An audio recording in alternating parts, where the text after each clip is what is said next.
Hello नमस्कार प्यारे बच्चों, मैं मुकेश एक बार फिर से आपका स्वागत करता हूं अपने YouTube channel MB science world पर। तो यहां पर हम कर रहे हैं क्लास 11 की केमिस्ट्री। क्लास 11 की केमिस्ट्री का चल रहा है अपना चैप्टर फर्स्ट। इसे हम विस्तार से पढ़ रहे हैं। तो अभी आज की क्लास में या हो सकता है कि एक और चैप्टर हम लेंगे, एक और क्लास हम लेंगे, उसके बाद हमारा जो चैप्टर है वो फिनिश हो जाने वाला है। तो पिछली क्लास में हमने स्टाइक्योमेट्री को ध्यान से पढ़ा था, किस तरह से क्या था, उसी का ये सब पॉइंट है। सीमांत अभिकर्मक एनसीईआरटी के अनुसार चल रहे हैं हम। तो सीमांत अभिकर्मक पढ़ने वाले, तो सबसे पहले ये बात जान लीजिए, सीमांत अभिकर्मक होता क्या है। जी हाँ, पढ़ने से पहले हमें ये पता होना चाहिए कि होता क्या है जिसका बात कर रहे हैं।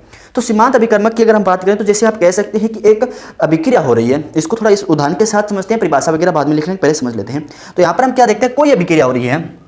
यहाँ पर आप कोई भी अभिक्रिया करवा दो, N2 की अभिक्रिया करवा दो H2 से। जब आप N2 की अभिक्रिया H2 से कराते हो तो अमोनिया बन जाता है, कोई दिक्कत नहीं है, NH3। ठीक है, सबसे पहले हमें क्या करना है, इसको संतुलित करना है। तो संतुलित करने के लिए हम क्या करेंगे, देखिए सर हाइड्रोजन को हिलाने, नाइट्रोजन 1 है, यहाँ पे 2 है, तो इसको 2 कर लीजिए। कितनी होगी, 3 दूनी 6, 3 संतुलित हो गई। मैंने कल बताया था हाइड्रोजन को हाथ नहीं लगाना है, सबसे पहले हाइड्रोजन को हाथ नहीं लगाना है। ठीक है, चाहे बड़ा हो चाहे छोटा हो। पहले मैंने ये भी बताया था जो बड़ा है उसको पहले करना है, लेकिन यहाँ पर मैं कह रहा हूँ कि आपको, तो हमने एक अभिक्रिया लिख ली, इसको सबसे पहले हमने संतुलित कर लिया। संतुलित करने के बाद आप चाहे तो इसकी अवस्थाओं को दर्शा सकते हैं। नाइट्रोजन गैसीय अवस्था में है, हाइड्रोजन गैसीय अवस्था में होगा, और जो अमोनिया बनेगा गैसीय अवस्था में। नाम लिखना चाहिए, आप नाम लिख सकते हैं इसके, लेकिन उसका ज़्यादा करने से हमारा जो समय है क्लास लंबी हो जाती है। तो आपको पता है इन सभी के नाम तो बताने की आवश्यकता नहीं है। अब देखिए, मैंने कल बताया था जिसके आगे कुछ नहीं लिखा उसके आगे 1 लगाना है। अब देखिए नाइट्रोजन में कितने मोल हैं, 1 मोल। हाइड्रोजन कितने मोल हैं, 3 मोल। और अमोनिया कितने मोल बन रहा है, 2 मोल। तो अभी इसमें हम क्या कह सकते हैं कि 1 मोल नाइट्रोजन 3 मोल हाइड्रोजन के साथ मिलकर के 2 मोल हमारा क्या बनाता है, अमोनिया का निर्माण करते हैं। ये बात हम कह सकते हैं, क्या कह सकते हैं कि 1 मोल नाइट्रोजन 3 मोल हाइड्रोजन के साथ मिलकर के 2 मोल अमोनिया का निर्माण करता है। ठीक है, तो क्या जरूरी है कि 1 मोल हाइड्रोजन नाइट्रोजन का 3 मोल हाइड्रोजन हो? इसमें थोड़ा सा बदलाव करके देखते हैं। अब हम क्या करते हैं, जो नाइट्रोजन है उसको बढ़ा देते हैं। कितना नाइट्रोजन लेते हैं, हम ले लेते हैं 4 मोल। हमने क्या लिया, 4 मोल क्या लिया नाइट्रोजन।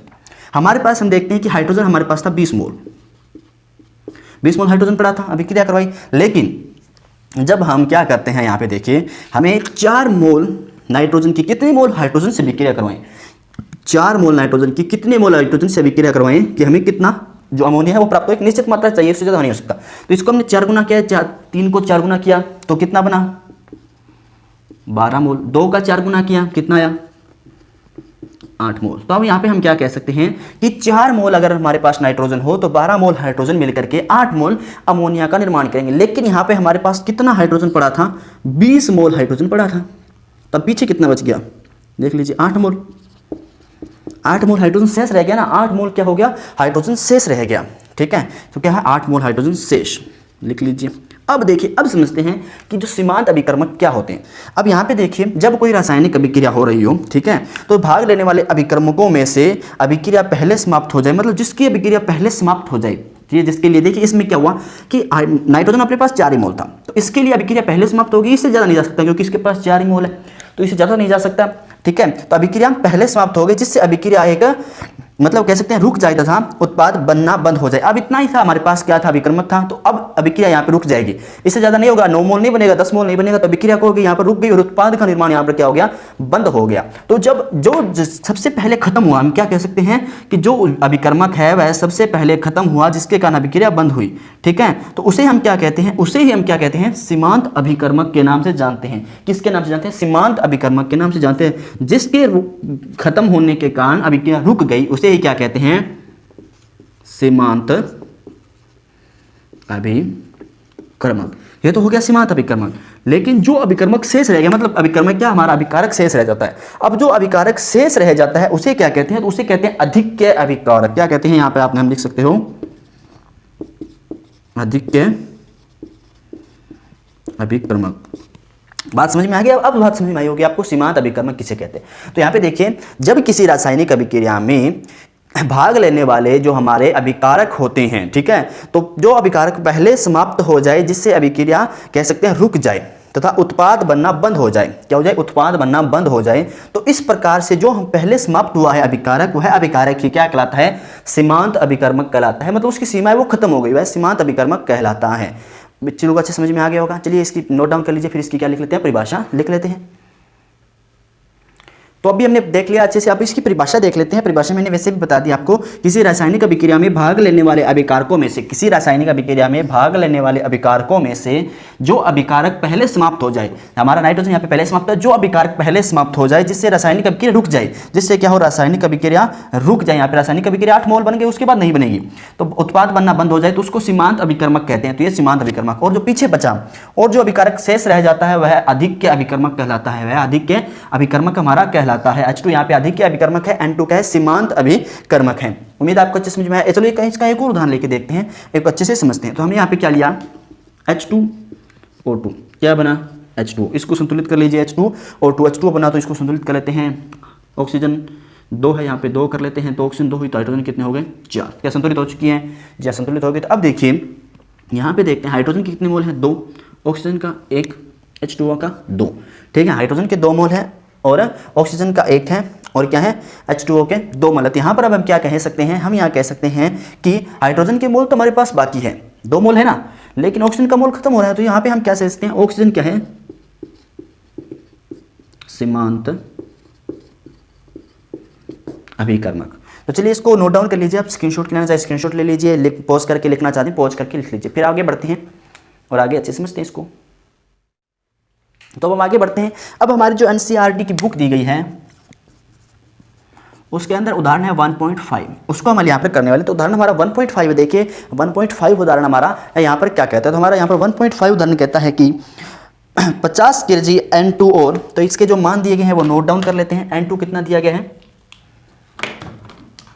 N2 हमारे पास दिया गया है हमें 50 kg, मात्रक जो लिखना है 50 किलोग्राम दिया गया है। उसके बाद क्या कहता है कि 10 kg H2, और H2 कितना दिया गया है 10 kg को NH3 बनाने के लिए मिश्रित किया जाता है। निर्माण किसका करना है, NH3 का यहाँ पर हमें क्या करना है, निर्माण करना है। अब देखिए क्या कहते हैं आगे, प्राप्त NH3 गैस, ये सभी किस अवस्था में, गैसीय अवस्था में कहा गया है। तो प्राप्त NH3 गैस की मात्रा का परिकलन कीजिए। जब कितनी NH3 गैस प्राप्त होती है उसकी मात्रा का परिकलन करना है। इन परिस्थितियों में NH3 उत्पादन के लिए सीमांत अभिकर्मक को पहचानिए। तो जब NH3 का उत्पादन हो गया, ठीक है, तो अब इसकी किसकी पहचान करनी है, हमें सीमांत अभिकर्मक भी देखना है कि कौन सा है। ये थोड़ा सा हम कह सकते हैं कि अच्छा उदाहरण है, इसलिए मैंने इसको पिकअप किया है। बहुत अच्छा उदाहरण रहने वाला है, बहुत ही आसानी से समझने वाले हैं। तो सबसे पहले हम इसकी अभिक्रिया लिख लेते हैं। क्या बन रहा है, N2 प्लस H2, ये पढ़ा था हमने अभी, NH3, ठीक है। तो अब इसको संतुलित कर लेते हैं। नाइट्रोजन को संतुलित किया 2 और क्या आया 3, ये संतुलित हो गई हमारी अभिक्रिया। तो अब देखिए क्या है,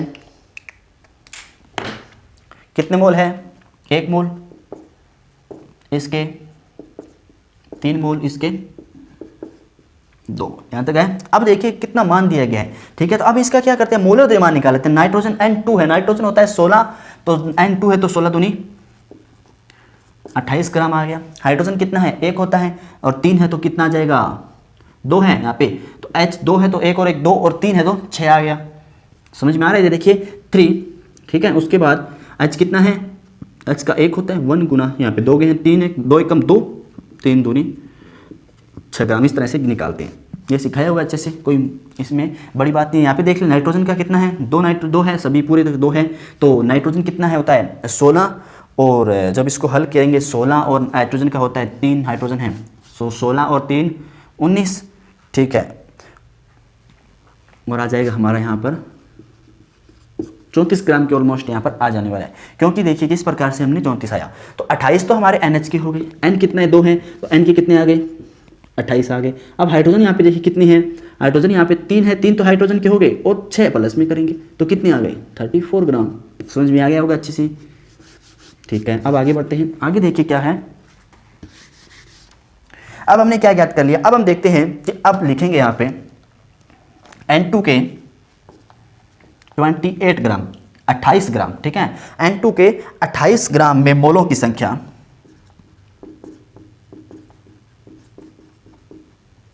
N2 के 28 ग्राम में कितने मोल है, यहाँ पर देखिए 1 मोल है, कोई दिक्कत नहीं है। N2 के 28 ग्राम में 1 मोल है, तो 1 ग्राम में कितना मोल होगा, N2 के 1 ग्राम में मोलों की संख्या, तो N2 के 1 मोल में कितना होगा 1/28 मोल।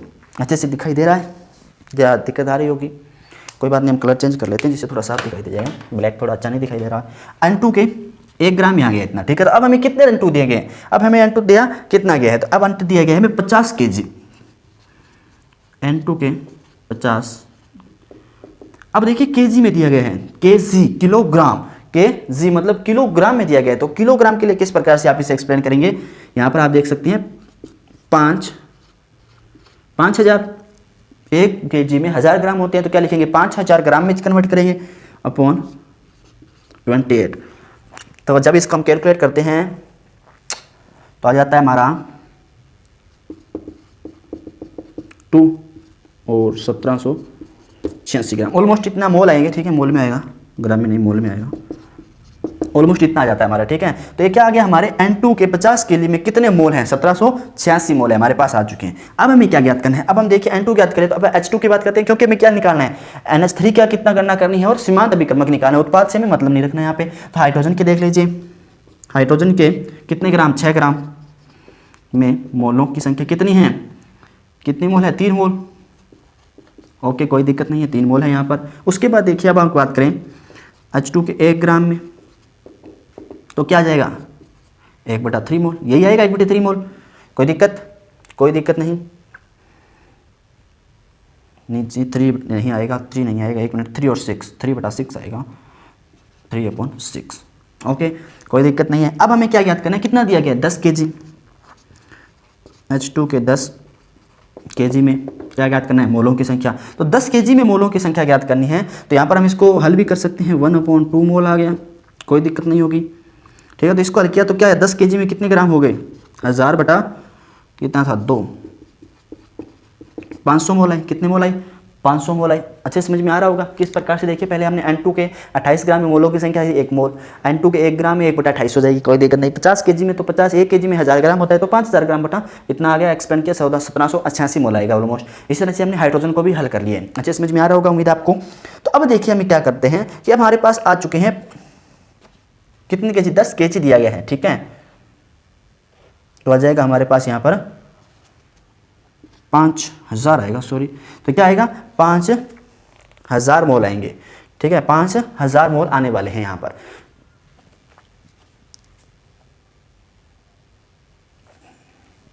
कोई दिक्कत नहीं है, यहाँ तक आप आगे बढ़ते हैं। तो अब देखिए क्या करते हैं यहाँ पर, अब इस प्रकार से हम यहाँ पे कह सकते हैं कि हमारे 5000 मोल आ चुके हैं H2 के, और हमारे N2 के कितने मोल आए थे यहाँ पर, 1786 मोल आए थे, दोनों के मोल हमने ज्ञात कर लिए। तो अब हम क्या लिखेंगे, देखिए N2 के 1 मोल इस प्रकार से लिखेंगे कि N2 के, इसको थोड़ा सा कलर चेंज करके लिखते हैं, अच्छे समझ में आएगा।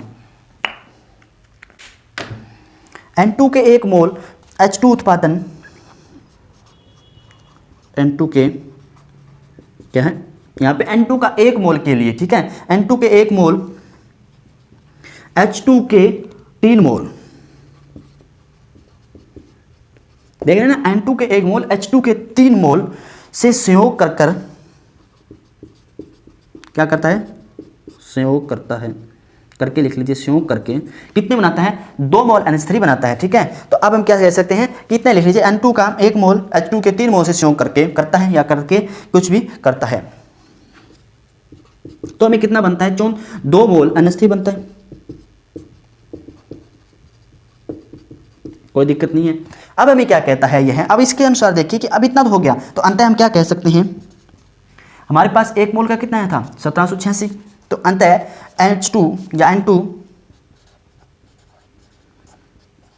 1786 मोलों के लिए आवश्यक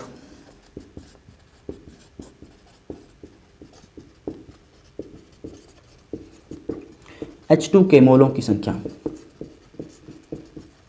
यही ज्ञात करना ना। 1 मोल के लिए 1786 थी, तो 3 मोल के लिए कितनी चाहिए, लिख लीजिए, हल कर लीजिए, क्या जगह है नीचे, अच्छी जगह पड़ी है, तो कर लेते हैं। 1786 को 3 से गुना किया, तो ये 1786 को 3 से गुना कर लीजिए जल्दी से, तो 6 18, थोड़ा सा दूर लिख लेते हैं, 8 फिर आएगा 5 फिर आएगा 8 फिर आएगा 5, लगभग कितना आएगा 58 मोल H2 मोल, ठीक है। लेकिन यहाँ पे देखिए हमारे पास हम क्या कह सकते हैं, हाइड्रोजन कितने मोल है, 5000 है, लेकिन कितने चाहिए, 5858 चाहिए, 5858 चाहिए। तो क्या हुआ, इतने बनने से पहले ही क्या होगा, ये अभिक्रिया पूरी होने से पहले ही क्या खत्म हो जाएगा हमारे पास, H2 खत्म हो जाएगा, क्योंकि H2 के तो हमारे पास 5000 ही मोल हैं, लेकिन हमें चाहिए कितने, 5858। तो हम यहाँ पर क्या कह सकते हैं,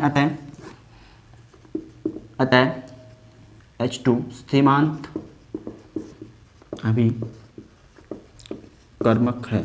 तो हमने क्या ज्ञात किया, सीमांत अभिकर्मक। तो हमने यहाँ पर ज्ञात कर लिया, क्या ज्ञात कर लिया हमने यहाँ पर, सीमांत अभिकर्मक ज्ञात किया। क्या H2 सीमांत अभिकर्मक है, कैसे पता चला हमने, पहले हमने N2 के मोल निकाले 1 के लिए, तो यहाँ पे 1 था, H2 के मोल निकाले 1 के लिए, मतलब तीनों के लिए, तो 5000 थे। लेकिन हमें H2 कितना चाहिए, कितने N2 मोल चाहिए H2 को पूरा करने के लिए, लेकिन इतने नहीं थे, 5000 थे हमारे पास। तो यह हमने अच्छे से कर लिया है कि हमारे पास H2 सीमांत अभिकर्मक हमने यहाँ पर निकाल लिया है। इसमें कोई दिक्कत नहीं होनी चाहिए मेरे अनुसार, आपको अच्छे से नोट डाउन कर लीजिए। तो अब आगे बढ़ते हैं। अब देखिए क्या कहता है, हमें क्या ज्ञात करना है, NH3 कितना बनता है, कितने किलो बना, उसकी गणना करें। तो यहाँ पे देखिए 6 ग्राम, क्या लिखेंगे, 6 ग्राम H2 से, 6 ग्राम H2 से क्या कह सकते हैं, अमोनिया बनती है। कितनी बनती है,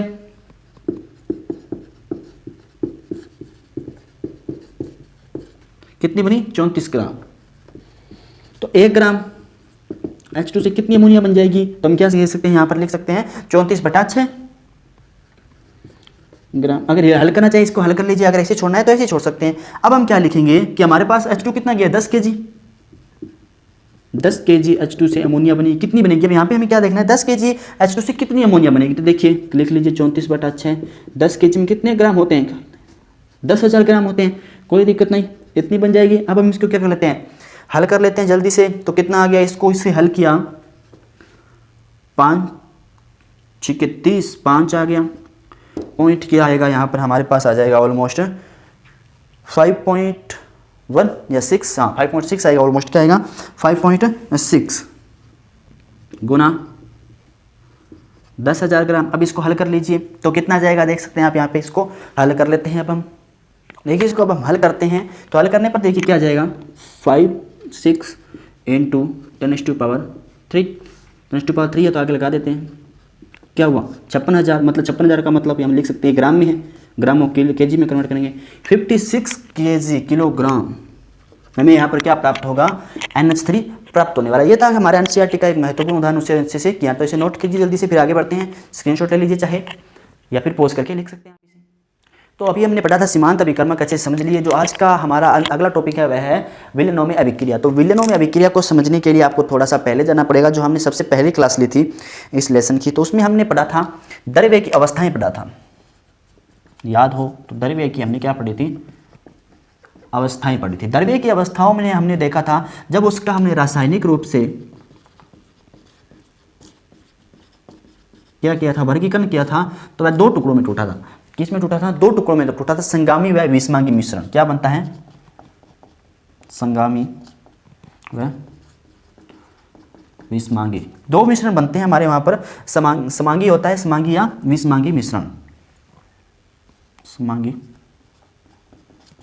व विषमांगी मिश्रण। तो हम सबसे पहले हम क्या देखते हैं, उसमें हम करते हैं कि समांगी मिश्रण की बात करते हैं। समांगी मिश्रण क्या होता है, जैसे हमने ये क्या लिया, गिलास लिया, उसके अंदर पानी डाला गया है, उसके अंदर हमने क्या डाल दिया, नमक डाल दिया। क्या डाल दिया, नमक। जब जो हमारे पास जो समांगी मिश्रण बनता है, समांगी मिश्रण बनता है, उसका हम क्या करते हैं कि इस मिश्रण में हम क्या देखने को मिलता है, इसका भी 2 पार्ट होते हैं। पहले मिश्रण के भी कि इसमें आता है एक मिश्रण और एक आता है शुद्ध पदार्थ। वो आवश्यक नहीं था, शुद्ध पदार्थ हमने देखना नहीं है, तो इसलिए इसको मैंने छोड़ दिया था पहले, लेकिन अभी बता देता है फिर से। तो अब इसको चाहे यहाँ से लो, यहाँ से लो, यहाँ से कहीं किसी भी जगह से लेने पर एक जैसा मिश्रण में प्राप्त होता है, वही क्या होता है, समांगी मिश्रण होता है। समांगी मिश्रण समझ में आ गया, तो इसको साफ कर देते हैं। अब देखते हैं कि विलयन क्या होता है। समांगी मिश्रण समझ में आ गया, तो विलयन की बात करते हैं। तब हम क्या कहेंगे, जब या 2 से अधिक अवयवों या पदार्थों को मिलाया जाए और किस तरह का विलयन बनाया जाए, समांगी मिश्रण बनाया जाए। समांगी मिश्रण या कह सकते हैं कि विलयन बनाया जाए, तो जो मिश्रण बनेगा समांगी मिश्रण, वही क्या कहलाएगा, विलयन कहलाएगा। तो आप इसकी परिभाषा भी लिख सकते हैं कि जब 2 से अधिक अवयवों को, किसकी परिभाषा लिख रहे हैं, विलयन की लिखिए, जब 2 से क्या लेना है, जब 2 से अधिक अवयवों को आपस में मिलाया जाए या मिलाकर, क्या किया, जब 2 से अधिक क्या किया, अवयवों को आपस में मिलाकर क्या बनाया, समांगी मिश्रण बनाया।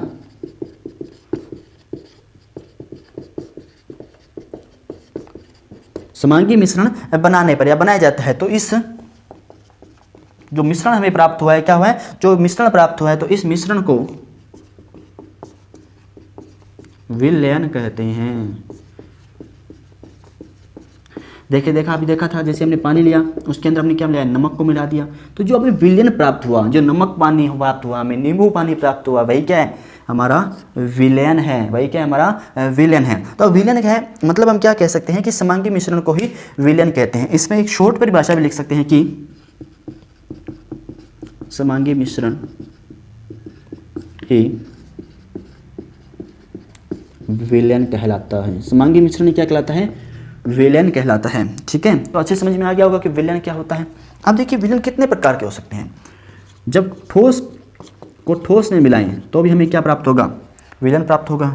जब ठोस को द्रव में मिलाएं, ठोस को गैस में मिलाएं, 30 प्रकार के हो गए। अब देखिए द्रव की बात करते हैं। जब द्रव को ठोस में मिलाएं, जब द्रव को द्रव में मिलाएं, जब द्रव को गैस में मिलाएं। उसी तरह से जब गैस को ठोस में मिला दो, जब गैस को द्रव में मिला दो, अब जब गैस को गैस में मिला दो। ठीक है, तो इस तरह के हम कह सकते हैं कि हमारे 9 प्रकार के विलयन हमें प्राप्त हो सकते हैं। 3 6 और 3 9 प्रकार के हमें क्या प्राप्त हो सकते हैं, विलयन यहाँ पर प्राप्त हो सकते हैं। तो ये जो विलयन प्राप्त हुए हैं, जो हमने यहाँ पर हम कह सकते हैं कि एक तो इसमें क्या होगा, विलायक होगा, और एक क्या होगा, विलय होगा। एक क्या होगा, विलायक होगा। विलयन में 2 प्रकार की चीजें होगी, एक होगा विलायक, एक होगा विलय। अब विलायक क्या होता है वो देख लेते हैं। तो जब हमने क्या किया था, यहाँ पे देखिए हमने पानी में नमक को मिलाया, पानी में नमक को मिलाया। ठीक है, तो जिस चीज की मात्रा अधिक होती है, क्या कह सकते हैं हम, अधिक मात्रा होती है, मात्रा अधिक, जिस चीज की अधिक मात्रा है वह क्या है, विलायक। और जिस चीज की मात्रा कम है वह क्या होगा, विलय। मात्रा कम, जिस चीज की अधिक मात्रा है वह विलायक है, और जिस चीज की मात्रा कम है वो विलय। जैसे हमने यहाँ पे देखा, जो पानी था हमारा वो तो क्या था, विलायक, और जो नमक मिला है वह क्या था, विलय।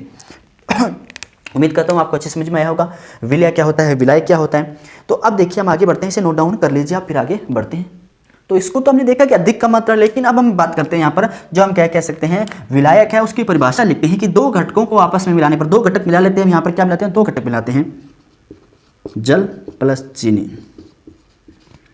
आपस में मिलाने पर प्राप्त विलयन की भौतिक अवस्था, जल प्लस चीनी को मिलाएंगे तो क्या प्राप्त होगा, मीठा जल प्राप्त होगा, मीठा जल। तो प्राप्त जो विलयन की भौतिक अवस्था जिस घटक से मिलती है, विलायक कहलाता है। इसकी भौतिक अवस्था क्या होती है, जल की द्रव, चीनी की भौतिक अवस्था क्या होती है, ठोस। लेकिन जो हमें मीठा पानी मिलता है किस अवस्था में होता है, द्रव अवस्था में। तो यहाँ पर हम क्या कह सकते हैं, जो हमारा जल है वह क्या है, विलायक है, और जो चीनी है वह क्या है, विलय है, और जो पदार्थ में प्राप्त हुआ मीठा मीठा जल वह क्या है, विलयन है। तो इस प्रकार से हम इन तीनों को क्या कह सकते हैं, परिभाषित कर सकते हैं, तीनों को बता सकते हैं कि विलय कौन सा होता है, विलायक कौन सा होता है, और विलयन कैसे प्राप्त किया जाता है। ठीक है, तो इसकी एक और अब परिभाषा लिख लेते हैं हम, साथ में ही जगह है यहाँ पर, किसकी लिख लेते हैं हम, यहाँ पर परिभाषा लिख लेते हैं विलायक की। दोनों घटकों में जिसकी मात्रा कम होती है क्या कहलाता है, विलय कहलाता है।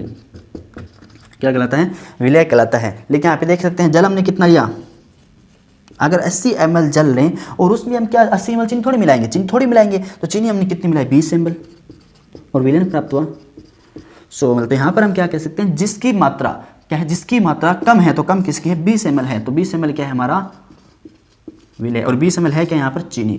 तो उम्मीद है आपको अच्छे से समझ में आ गया होगा। इसे नोट डाउन कीजिए, फिर आगे वाले आज के अपने अंतिम टॉपिक की तरफ बढ़ते हैं। पॉज करके लिख सकते हैं, चाहे स्क्रीनशॉट ले लीजिए। तो ये तो हमारी छोटी सी जानकारी थी किसके बारे में, विलयन के बारे में। अब हमारा मुख्य टॉपिक है विलयनों में अभिक्रिया, उसके बारे में पढ़ते हैं। तो उससे पहले हमें ये जानना जरूरी है, सांद्रता एक शब्द आता है, सांद्रता। तो वह क्या होती है, तो सांद्रता हम कह सकते हैं कि सांद्रता वह चीज़ है, वह है जिससे हमें जो विलयन है उसमें उपस्थित विलय व विलायक की मात्रा का अनुमान लगा सकें, वही क्या होती है, सांद्रता होती है। चलिए इसकी परिभाषा लिख लेते हैं, किसकी, सांद्रता की। ठीक है, तो सांद्रता की परिभाषा में हम लिखेंगे, सांद्रता के द्वारा हमें किसी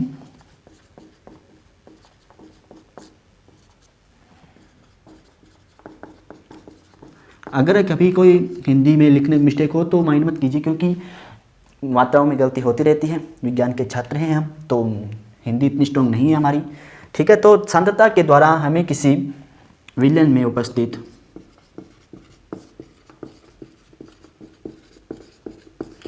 विलेय व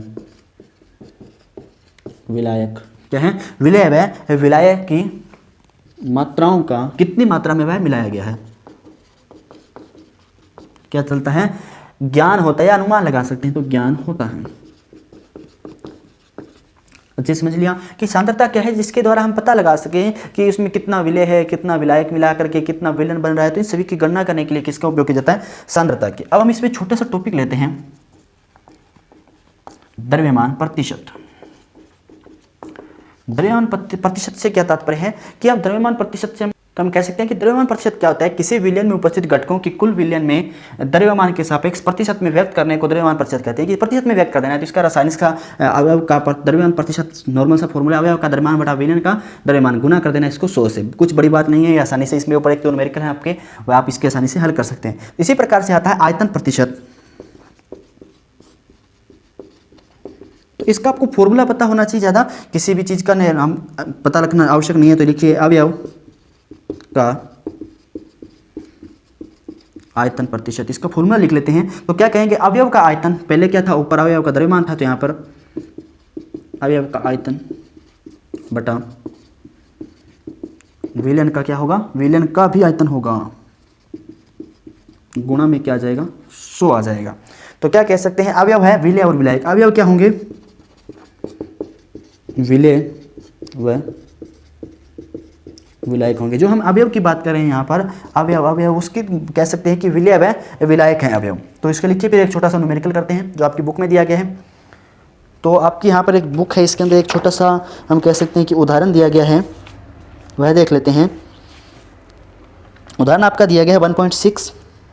इसको देखिए, किसी पदार्थ ए में 2 ग्राम, ठीक है, किसी पदार्थ, यहाँ पे लिख लेते हैं, स्पेस है अपने पास, अच्छे से हल हो जाएगा, तो स्पेस है पड़ा है, ठीक है। तो किसी पदार्थ हम यहाँ पे क्या कहते हैं, ए, ठीक है। तो ए का क्या है 2 ग्राम, और क्या कहता है 18 ग्राम जल में, तो बी हो गया 18 ग्राम जल में, ठीक है। तो क्या होगा, ए का द्रव्यमान प्रतिशत निकालना है, ये क्या है, विलयन बन गया दोनों का। तो क्या निकालेंगे, ए का द्रव्यमान प्रतिशत, तो क्या निकालना है हमें, ए का द्रव्यमान प्रतिशत निकालिए। तो ए का द्रव्यमान प्रतिशत है, तो इसका मतलब क्या है, हमें ए का द्रव्यमान प्रतिशत, ए का द्रव्यमान बटा विलयन का द्रव्यमान। तो हमें क्या करना है, ए का द्रव्यमान कितना दिया गया है 2 बटा विलयन, दोनों का द्रव्यमान हो गया, गुना 100, कितना आया,